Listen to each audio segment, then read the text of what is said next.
Hello everyone. तो आज plus two का पहला चैप्टर करने जा रहे हैं।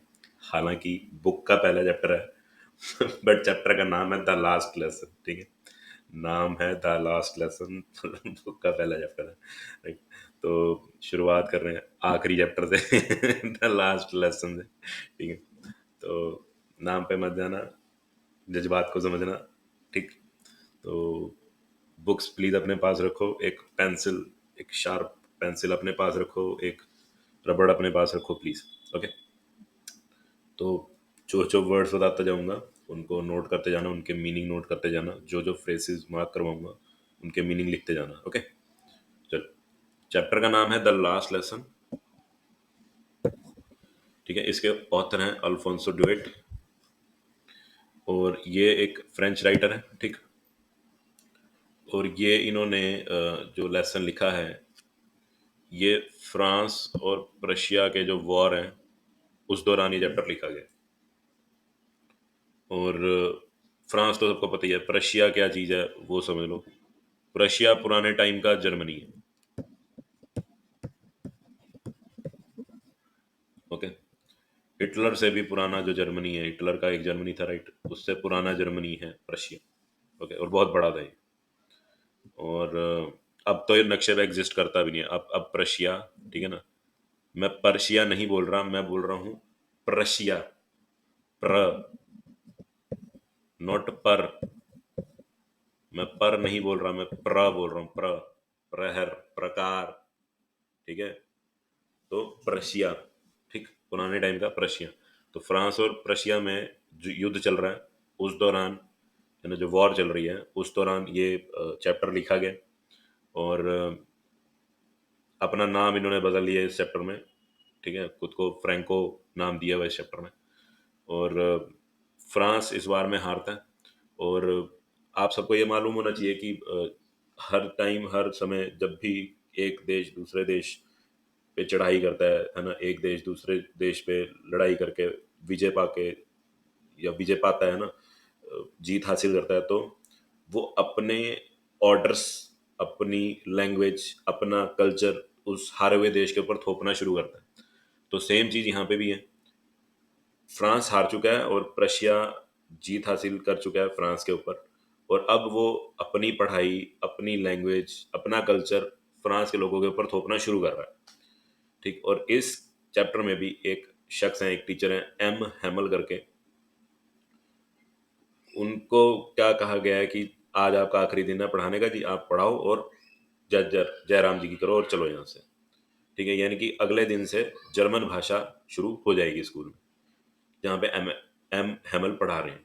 ओके, तो उस सीन के ऊपर बड़ा ही मार्मिक दृश्य, बड़ा ही इमोशनल सीन है। और बहुत ही टचिंग चैप्टर है। मेरे तो कई बार आंसू निकल आते हैं जब मैं चैप्टर के लास्ट में आता हूँ। ठीक, और हर एक चीज को बड़े ढंग से समझेंगे। बहुत टची चैप्टर है, तो जो इमोशनल काइंड ऑफ बंदा है भैया वो जरा हौसला रख के चैप्टर पढ़ना। ठीक है, चलो आगे चलते हैं। हाँ, एक ये मैप जरूर देख लो पहले चैप्टर में, एक बार ये मैप देख लो please please please please please. ये रहा मैप। स्टोरी लोरेन और अल्साचे करके एक जगह है, उससे रिलेटेड है। ठीक है, ये रहा लोरेन और ये रहा अल्साचे और ये है जर्मनी, यानी कि ये सारा इस साइड रशिया। ओके, रशिया, ध्यान रखना, ये सारा इस साइड रशिया। ठीक, चलो चैप्टर शुरू करते हैं। प्लीज अपने पास एक पेंसिल वगैरह, रबड़, शार्पनर वगैरह प्लीज अपने हाथ में रखना। ओके,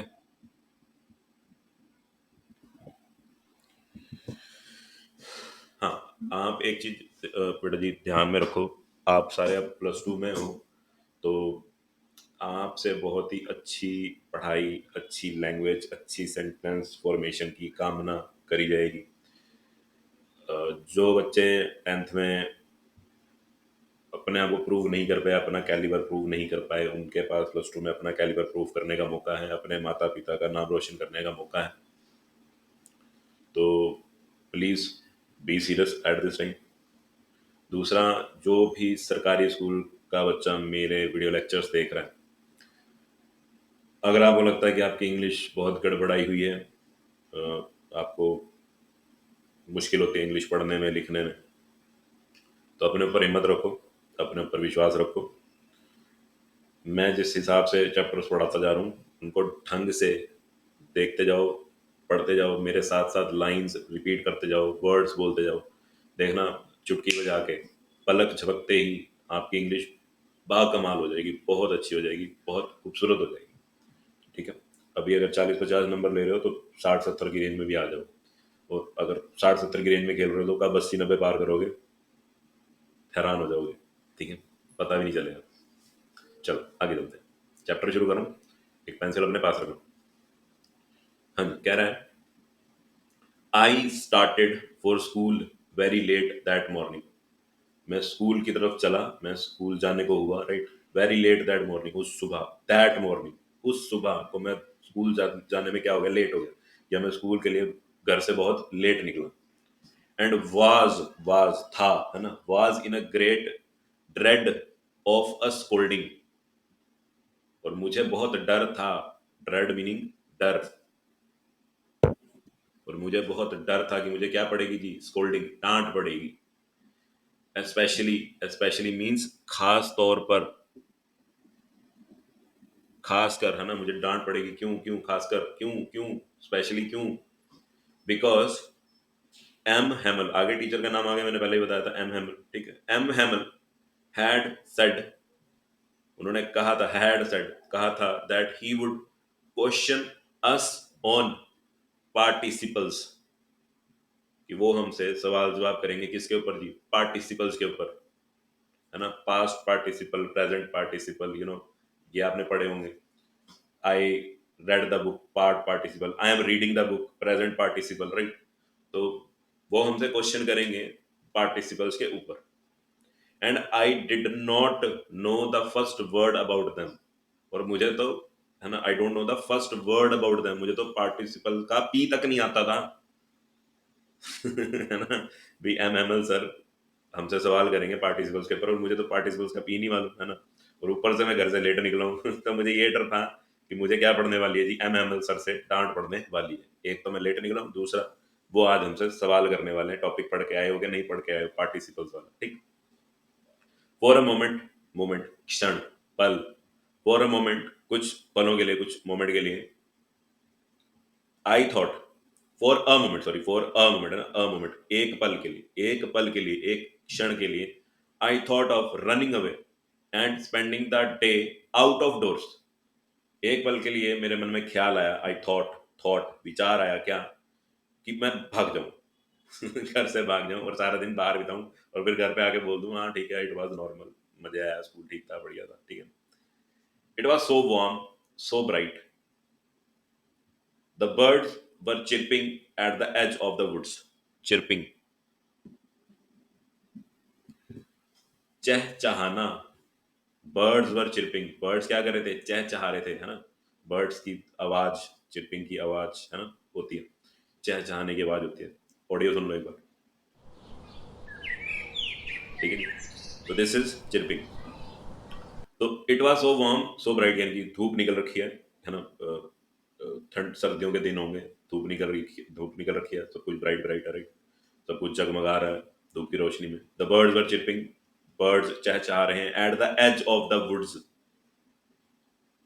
वुड्स पेड़, जंगल, at the edge of the woods मतलब पेड़ की शाखाओं पर पक्षी क्या कर रहे हैं जी, चहचहा रहे हैं।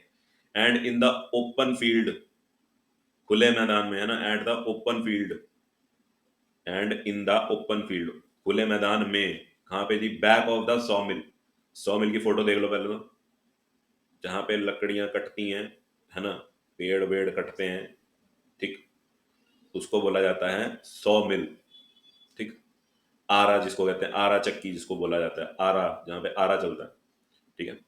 तो and in the open field back of the सॉमिल the Prussian soldiers were drilling, Prussian मतलब जर्मनी के सोल्जर्स, है ना, इफ यू आर, इंडिया देश है, इंडियन, इंडिया देश के लोगों को बोला जाता है ना, तो प्रशियन सोल्जर मतलब प्रशिया के जो सोल्जर्स थे, वर ड्रिलिंग, ड्रिलिंग मतलब एक्सरसाइजेस कर रहे थे, वर्कआउट कर रहे थे, ओके। तो खुले मैदान में, जो किसके पीछे था जी, आरे के पीछे था, आरा चक्की के पीछे था, है ना, 100 मील के जो पीछे खुला मैदान था, वहां पे प्रशिया के सोल्जर्स क्या कर रहे हैं जी, ड्रिलिंग कर रहे थे, एक्सरसाइजेस कर रहे थे, वर्जिश कर रहे थे, व्यायाम कर रहे थे. It was all much more tempting. It was it was drilling was, है ना, ड्रिलिंग एक्सरसाइजेस, एक्सरसाइज के बारे में बोल रहा है. इट वॉज, इट यहाँ पे क्या है जी, जो वो एक्सरसाइजेस कर रहे हैं. It was all much more tempting, tempting मतलब attractive, then the rule of participles. Participles के जो रूल हैं उससे ज्यादा तो ये उससे तो ये ज्यादा टेम्पटिंग लग रहा था. सोल्जर्स को, है ना, वर्जिश करते देख, है ना, भाग दौड़ करते देख, है ना, हिम्मत मारते देख, है ना, कूद फांद करते देख ना, तो और भी ज्यादा अट्रैक्टिव लग रहा था. किसके मुकाबले? पार्टिसिपल्स वाले टॉपिक के मुकाबले तो ये ज्यादा अट्रैक्टिव लग रहा. But I had the strength, पर मेरे में बहुत ताकत थी. किस चीज की? टू रिजिस्ट, मना करने की, है ना, हटने की, खुद को कंट्रोल करने की. But I had the strength to resist. Resist होता है किसी चीज से खुद को हटाना, रोकना, मना करना, ठीक है ना. And hurried off to school, और भागा भागा काम किया, मैं स्कूल गया, है ना. मेरे में शक्ति थी भाई, ठीक है भाई, इस चीज में. Sorry for the disturbance. हाँ, क्या कह रहे हैं जी, but I had the strength, पर मेरे में शक्ति थी, ताकत थी, किस चीज की जी, टू रिजिस्ट, है ना, खुद को रोकने की, है ना, उस अट्रैक्शन से हटने की, है ना. और मैं उससे हटा, और क्या हुआ जी, and hurried off to school, और भागा भागा कहाँ गया? स्कूल गया, ठीक है. तो ये तो उड़ना हो गया, भागा भागा स्कूल गया, ठीक है. तो I repeat, I started for school very let that morning and was in a great dread of a scolding, especially because M. Hamill had said that he would question us on participles, and I did not know the first word about them. For a moment, I thought of running away and spending the day out of doors. It was so warm, so bright. The birds were chirping at the edge of the woods, and in the open field back of the sawmill, the Prussian soldiers were drilling. It was all much more tempting that the rule for participles, sorry, than the rule for participles. But I had the strength to resist and hurried off to school. मैं उस दिन, उस सुबह school के लिए late निकला घर से, और मुझे बहुत डर लग रहा था कि मुझे स्कोल्डिंग पड़ेगी, डांट पड़ेगी, खासकर क्योंकि एम हेमल सर ने क्या बोला था जी, कि वो हमसे सवाल जवाब करेंगे पार्टिसिपल्स के टॉपिक के ऊपर. उन्होंने हमें पार्टिसिपल्स के जो टॉपिक है उसके रूल्स वगैरह लर्न करने को बोला. And I did not know the first word about them, और मुझे पार्टिसिपल्स का पी भी नहीं मालूम था. For a moment I thought of running away and spending the day out of doors. एक पल के लिए मैंने ये सोचा कि मैं घर से भाग जाऊंगा, सारा दिन बाहर बिताऊंगा, और घर वापस आऊंगा, बोल दूंगा मम्मी पापा को ठीक था, बढ़िया था स्कूल, कुछ ज्यादा खास नहीं हुआ, है ना. For a moment I thought of running away and spending the day out of doors. It was so warm, so bright, है ना, धूप निकली थी, खिली खिली धूप निकली थी, right. The birds were chirping at the edge of the woods and in the open field. ठीक है. अच्छा, एक चीज समझो, इसने कहा ना, the birds were chirping at the edge of the woods, ये पक्षी चहचहा रहे थे, है ना, डालियों पर, पेड़ की डालियों पर. एज, एज मतलब डाली हो गया यहाँ पे, ठीक है ना, edge of the woods. And, है ना, एक कोमा है ना, सेमीकोलन है, ठीक है. तो यहाँ पे आपने 2 सेकंड के लिए रुकना है. And the birds were chirping at the edge of the woods and in the open field, और खुले मैदान में, जो कहाँ पे है जी, बैक ऑफ द सॉमिल, ठीक है ना. तो जहाँ पे ये कॉमा, फुल स्टॉप, जब भी जहाँ पे भी है, आपने 2 सेकंड के लिए रुकना होता है, 2 सेकंड का ब्रेक लेना होता है, okay. And in the open field back of the सॉमिल the Prussian soldiers were drilling. Prussian soldiers क्या कर रहे थे जी? एक्सरसाइज कर रहे थे, वर्जिश कर रहे थे. It was all much more tempting than the rule for participles, but I had the strength to resist and hurried off to school. ये सब कुछ बहुत ज्यादा अट्रैक्टिव लग रहा था, है ना. किसके मुकाबले? के जो रूल है उसके मुकाबले क्या लग रहा था जी, वो बहुत ही ज्यादा अट्रैक्टिव लग रहा था उनको, है ना, सैनिकों को वर्जिश करते हुए देखते हुए ना. पर मेरे में ताकत थी, क्षमता थी कि मैं खुद को रोकूं. और फिर मैं भागा भागा कहाँ गया? मैंने खुद को रोका, और मैं भागा भागा कहाँ पहुंचा? स्कूल पहुंचा. ठीक है. चलो अगले पैराग्राफ पे चलते हैं.